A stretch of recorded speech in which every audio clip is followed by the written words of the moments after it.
G'day ladies and gents, welcome to War Thunder with Mags and welcome aboard the F6F Hellcat. Well, today we have another short 10-minute video for you. Me and Grievous are flying out both in our F6Fs and we've decided to do something a little bit different for the day. This is realistic battle, but we are playing joystick controls and cockpit only. Now this is something I'd actually like to see brought into War Thunder as an event. Just joysticks only, cockpit only. If you don't have access to the joystick, the virtual joystick is available to you. The same options that are available to simulation battle players, but with all the realistic markers turned on. There are two reasons for this. Now the first of these would be allowing players that have progressed through AB and up to RB an easier step going into simulation battle, and thus increasing the simulation battle population. One of the biggest problems with making the step into simulation battle is the amount of things that are taken away from the game. The sudden jump in difficulty level and learning curve. Firstly, you lose your mouse aim. So this is a mouse aim controls have been available to you through arcade or through realistic battle, so that becomes unavailable. That can be a bit of a hardware issue as well if people, you need to buy a joystick, but they're not that expensive for people who want to go in, and people who are dedicated to War Thunder would be willing to part with $20 or $30 to buy a good joystick. The second and biggest problem with making the step into simulation battle is actually the loss of situational awareness. First things first, you go from having a third-person view, which gives you a very large field of view, to only having the inside of the cockpit to view through. And this, well, as you can see on screen, is rather restrictive in comparison to what you would normally be able to see. In addition to that, you also lose all of the target markers and indicators. You're 100% reliant on your ability to spot incoming hostiles and identify them as hostiles, move on to them and execute them. Now simulation battle pilots love this. They think it's one of the best parts about sim battle, and I tend to agree with them. From a simulation standpoint, it is one of the best parts about it, removing the computer assistance from the player and putting everything on the player's head. But it is really jumping in the deep end of the pool for new players trying to step in, and there is no intermediate mode in-game currently going between realistic battle and simulation battle. You have realistic, which basically gives you all the assistance options of arcade without, the arcade physics. And then there's simulation, where all of that is taken away. It's a huge jump in terms of difficulty. Now, getting past the learning curve side of things, there is a second reason why I would like to see this put into the game as an event, and that's for people with visual disabilities.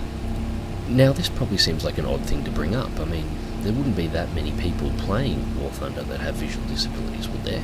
Well, honestly, I can't tell you how many people are. All I can tell you is if you've been watching my channel, you've been watching videos made by somebody with a visual disability. I have a condition called keratoconus. Basically what that means is the lens of my eye, rather than being a smooth curve, is actually shaped more like the end of a football. It's conical. It's covered with bumps and valleys. When I go to the optometrist and get my eyes scanned, which I have to do about once every 6 months, topography scans of the surface of my eyes look like a map of the Himalayas. Now that means my visual acuity unassisted is below 20% in both eyes. However, I can wear a specialised hardened plastic contact lens which will push my eye back into shape in the right eye. Unfortunately, I cannot wear one in the left eye at the moment. And this, probably more than anything else, is the true major reason I haven't made the step into simulation battle and gone further in this game. Basically, spotting the dots is incredibly hard for me to do. A fully working head tracking system, which I still don't currently have, would most certainly help, which is why I'm so adamant about getting my head tracking working properly before I make the step into simulation and give it a shot, because there's really no point until I have at least that, because I can't see. And this is my personal reason for wanting to see a cockpit only, joystick only RB event basically entered into the game. Something that just runs on its own, randomly changes the maps and planes. I really don't care what pops up. I just know I would personally play the hell out of it, because those little red target markers, as much as sim pilots take the piss out of people that use them, effectively remove all the problems that my condition gives me and allows me to fight effectively.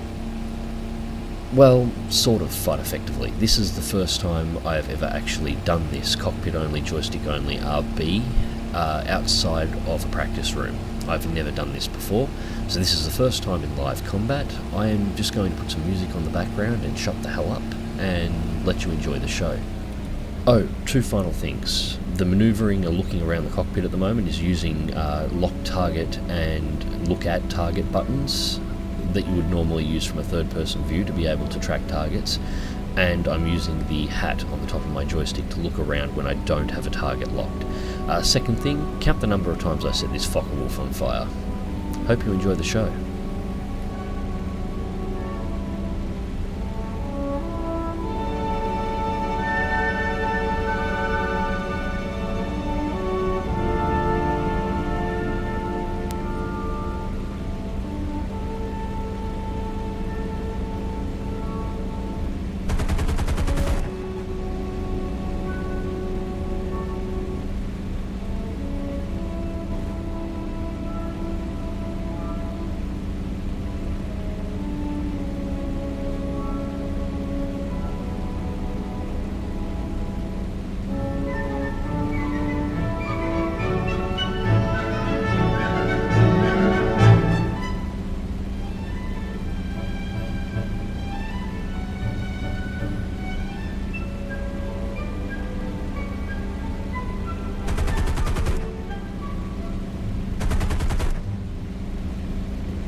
and that was one of the most satisfying kills I've had in a very, very, very long time.